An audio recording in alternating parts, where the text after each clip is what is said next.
guys, kembali lagi ke program TV kesayangan kalian, yaitu Telusuri Jejak Budaya. Balik lagi bersama gue, Adelia Sandi, sebagai host program TV kali ini. Nah, kali ini gue ada di suatu kota Karawang, dan hari ini gue ada di Vihara Sianjin Kupo. Kalian penasaran gak sih sama isi Sianjin Kupo ini? Kalau gue sih penasaran ya, gak usah basa-basi, yuk ikutin gue masuk. Di Indonesia, ada banyak sekali budaya yang beraneka ragam. Salah satunya adalah budaya Cina. Di Karawang sendiri, budaya Cina mulai berkembang. Terlihat beberapa vihara yang berada di Karawang. Salah satu vihara yang tertua dan menjadi cagar budaya adalah Vihara Sianjin Kupo. Vihara ini dibangun pada tahun 1770. Yang artinya vihara ini sudah berdiri sekitar 253 tahun lamanya. Nama vihara ini diambil dari pendirinya, yaitu Sianjin Kupo. Tapi masyarakat sekitar biasanya memanggil vihara ini dengan Vihara Mak Kupo. Vihara ini terletak di Jalan Muhammad Toha nomor 9 Tanjung Mekar, Kecamatan Karawang Barat, Kabupaten Karawang, Jawa Barat. Membutuhkan waktu perjalanan sekitar 30 menit dari pusat kota Karawang untuk sampai di vihara ini. Di vihara ini, kalian pasti suka sama arsitektur di Vihara Sianjin Kupo ini. Di vihara ini, arsitektur Cinanya masih kental banget. Di gerbang masuk vihara aja, kita udah disambut sama 2 patung singa dan gerbang merah mentereng khas Tionghoa. Tapi, kalian tahu nggak sih, kenapa patung singa seperti ini selalu diletakkan di depan kuil atau bangunan suci Konghucu dan Buddha? Karena menurut kepercayaan mereka, patung singa yang diletakkan di depan bangunan itu melambangkan sebuah keberuntungan dan pelindung kuil atau bangunan suci tersebut dari berbagai pengaruh jahat. Dan sedangkan warna merah yang mengartikan kebahagiaan, keberuntungan, serta kelimpahan bagi mereka. Tak hanya tampak luar yang menyenangkan, tampak dalam Vihara Sianjin Kupo ini juga menenangkan karena di dalamnya terdapat 7 altar yang ada di vihara ini. Yang pertama adalah altar Tuhan Yang Maha Esa. Maknanya hanya satu sebagai penguasa tertinggi alam semesta. Letak altar ini di pintu utama saat kita memasuki vihara ini. Yang kedua adalah altar Samkwan Taiti. Altar ini digunakan untuk pemujaan kepada 3 dewa, penguasa alam yaitu alam langit, alam bumi, dan alam air. Yang ketiga, altar Monsen. Altar ini dipercaya sebagai sepasang malaikat penjaga yang seringkali digambarkan pada daun pintu yang di sebelah kiri dan kanan. Nah, yang keempat adalah altar utama Sianjin Kupo. Altar ini sudah berusia sekitar 350 tahun lamanya. Lebih lama dari sejak vihara ini didirikan. Altar ini sudah banyak banget digunakan untuk beribadah sejak sebelum kemerdekaan Indonesia.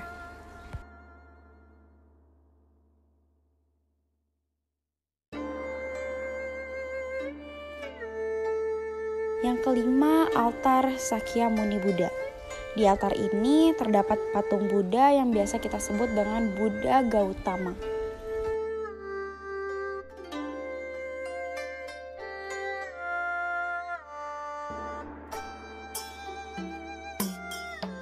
Yang keenam adalah altar Kwan Si-im Posat. Altar ini terdapat patung Dewi Kan-in yang dikenal sebagai Dewi Welas Asih yang bersedia menolong makhluk yang ada di dunia ini. Dan yang terakhir adalah altar Leong Si Pakung, dikenal sebagai Singa Beng, dikenal sebagai Raja Dewata Hyuang Dadi untuk mengatur turunnya hujan dan petir di 5 penjuru alam.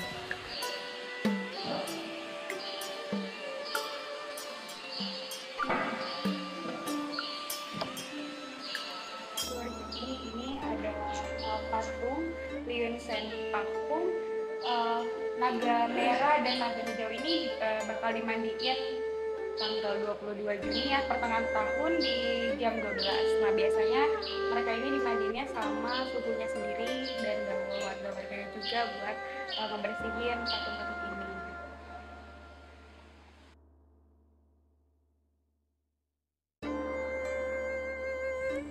Nah, tak hanya itu, di vihara ini juga terdapat lukisan-lukisan 8 dewa utama dalam agama Buddha. Selain itu, kita juga bisa melihat lukisan-lukisan yang terdapat di dinding vihara yang pastinya memiliki suatu makna atau kisah tersendiri.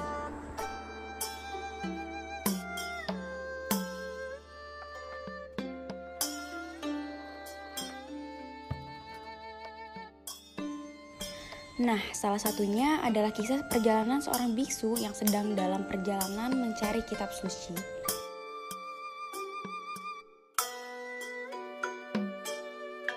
Di dalam vihara ini juga kita bisa melihat lukisan-lukisan Dewi Kwan Im yang dalam agama Buddha dikenal sebagai Dewi Welas Asih. Di vihara ini juga terdapat buku-buku dengan berbahasa Cina yang bisa kalian baca atau hanya sekedar kalian lihat-lihat.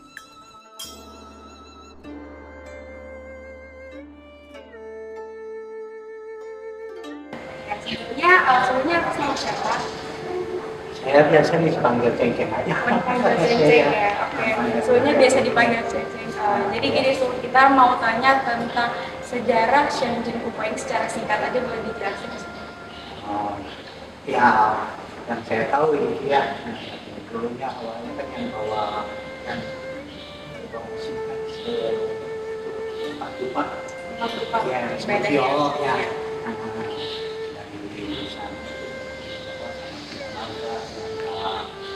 Laut, Marga sama satu lagi Marga Cung. Ada 3 marga ya? Nah, itu saya ini dia si arahnya sih seperti itu terima katanya harus ke selatan gitu ya pernah juga singgah di Bagan Api cuman di situ akhirnya nggak ya berkepercayaan tapi ya Papua ya mana Papua yang kalau ibu satu juta yang oh iya nah terus nggak tahu lah akhirnya sampai di sini nah di sini bingung katanya mau ke arah kanan atau ke arah kiri kan ya ada dua arah ya kayaknya ke sana nggak ke sini nggak ya ya perkiraan lah abad 17 akhir lama banget ya yang abad 17 akhir perkiraan lah.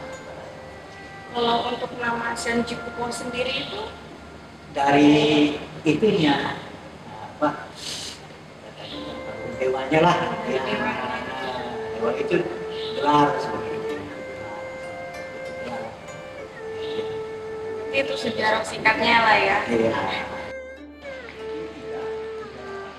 Diceritain dong salah satu reliefnya ini cerita singkatnya kayak gimana sih gitu. Ya, bahasa ini kan yang saya tahu agak tahu juga tentang Tong menceritakan itu kan ya buku Tongsang. Ya. Ya cerita Senggukung lah. Yang ini ya. Iya. Buku Tongsang ceritanya ke arah apa? Ke barat. Barat itu India dan apa biasanya ya India mencari kitab suci. Kawannya sama Senggukung sama itu kan. Sama Saca ini aja. Siluman dia sama Iya, itu Senggukung. Oh ya Senggukung ya. Iya, cerita Senggukung ini. Cuman kan orang lebih tahu cerita Senggukungnya ya. Iya, daripada yang soalnya juga ada filmnya juga iya. ya. Nah, ini cerita maknanya kan dia harus melintasi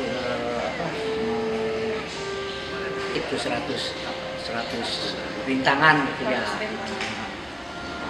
Cuman tetap aja pada akhirnya satu ada yang lupa pada saat dia nyebrang atau nyebrang cipta nyebrang laut ada seekor kura-kura gitu. Nah si kura-kura itu ya bertanya kemana ketemu sama Buddha katanya dia tolong kalau udah ketemu sama Buddha tolong tanya umur dia sampai berapa kan umurnya panjang kan ya udah pergi ceritanya akhirnya sampai ketemu sama Sang Buddha lah ceritanya ya. Kalau saking senangnya gembiranya dia bawa kita lupa nanya itu nah itu satu gembiranya dia lupa. Iya dari 100 rintangan satu yang akhirnya gitu sampai akhirnya kan di tengah laut dia tiba-tiba lupa dia lepasnya kitab sucinya ya sebagainya jadi cerita itu ya cerita akhirnya ada ceritanya Satu-satunya ini ada cerita-ceritanya masing-masing ya.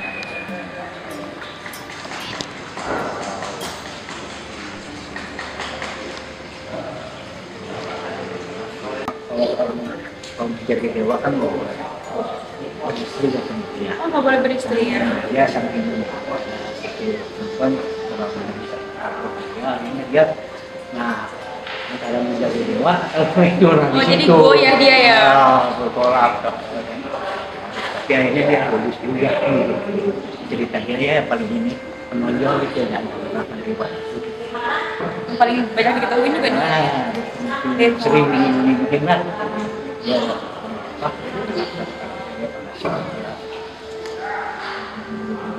Ini di antara salah satu kan ya sama itu satu itu Tepandi dia Wah, dia yang baju kuning itu. iya kan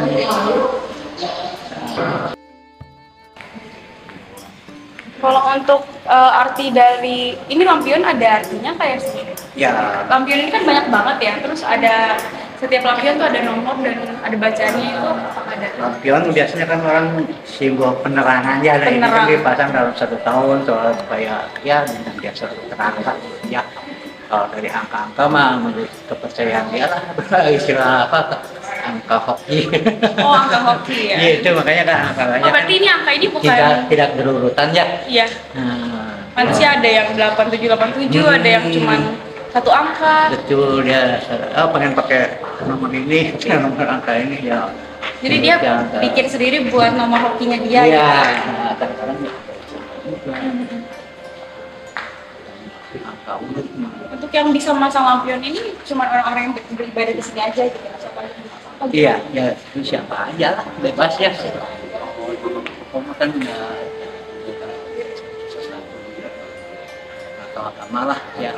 Berarti tadi untuk lampion, untuk sumber penerangan ya. Terus kalau misalnya untuk bacaan-bacaan itu doa dari mereka atau gimana? Bacaan itu nama-nama ini kan apa kalau tulisan-tulisan itu mah Ya, soal apa doa ya atau bukan doa ya istilahnya kurang lebih doa lah ya. harapan atau apa? Apa semua berpuasa selama acara yang lancar gitu kata-kata itu semua Ya, kayak harapan yang bagi ya. iya saya Jadi kalau apa yang kita bisa jujur lah misalnya untuk tempat ibadah yang ini sama yang di depan itu beda ya sih? sama aja. ini Berarti boleh di sini, boleh di depan juga. ya intinya apa tempatnya itu seolah kalau mau pukul tuan rumah Itu tuan rumahnya.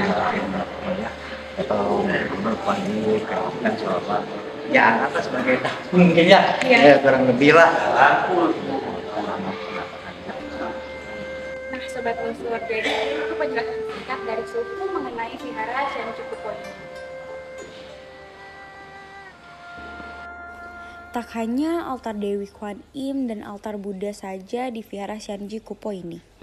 Juga terdapat kolam yang isinya ikan koi dan kura-kura. Kita sebagai pengunjung juga bisa melihat serta memberi pakan ikan-ikan di dalam kolam itu. Kolam ikan di dalam vihara ini juga sangat dijaga loh oleh para penjaga di Vihara Shanji Kupo ini. Terbukti dari kolam ikan yang bersih dan ikan-ikan yang sangat terawat. Di dalam kolam ikan-ikan ini didominasikan oleh ikan koi.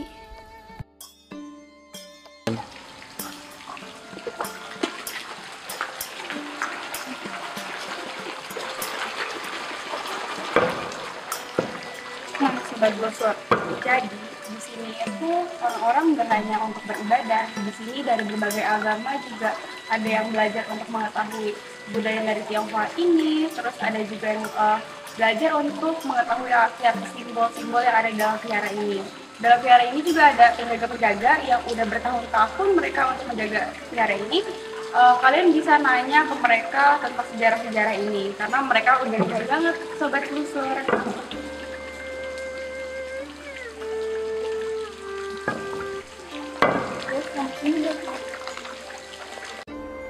Bagi masyarakat Tionghoa, ikan koi melambangkan keberuntungan.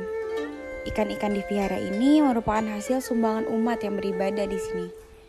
Tujuan mereka menyumbangkan ikan koi di vihara ini sekedar beramal saja, karena mereka percaya bahwa ikan yang dirawat di vihara ini akan senantiasa sehat karena penjaga di vihara ini rajin membersihkan kolam ikan dan memberi pakan ikan di dalam kolam. Kolam ikan ini dibersihkan minimal seminggu 2 kali oleh para penjaga. Oleh karena itu, kolam di sini selalu bersih.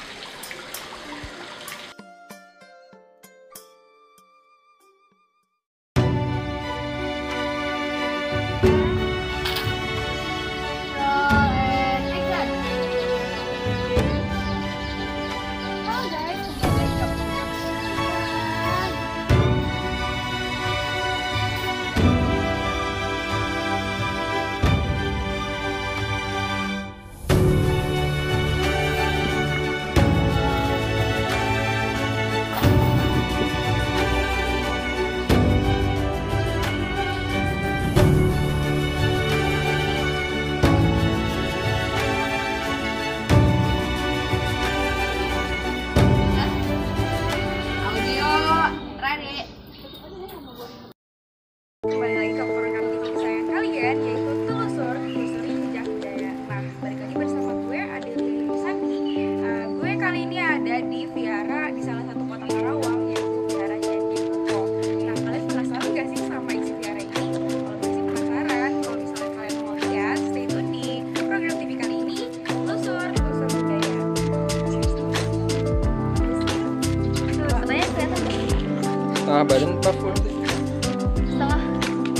Halo guys, kembali lagi ke program ini Telusur Jejak Budaya. Bersama gue Adelia di sini. Kali ini gue ada di vihara di Karawang, Vihara Candi Kuto. Di sini anjir gue lupa. Mana? Ya berarti untuk naga hijau dan naga merah ini Iya. setiap tanggal 16 Juni pertengahan tahun ya. Iya. Jadi dibersihinnya di Citarum. Sama suhunya sendiri atau ada? Iya, ada musuh ya nanti ikut masyarakat, ikut mengurus, ya, masyarakat juga ikut, ada yang ambil airnya untuk keberkahan lah. Rame-rame berarti ya. Iya ramai-ramai. Roll action.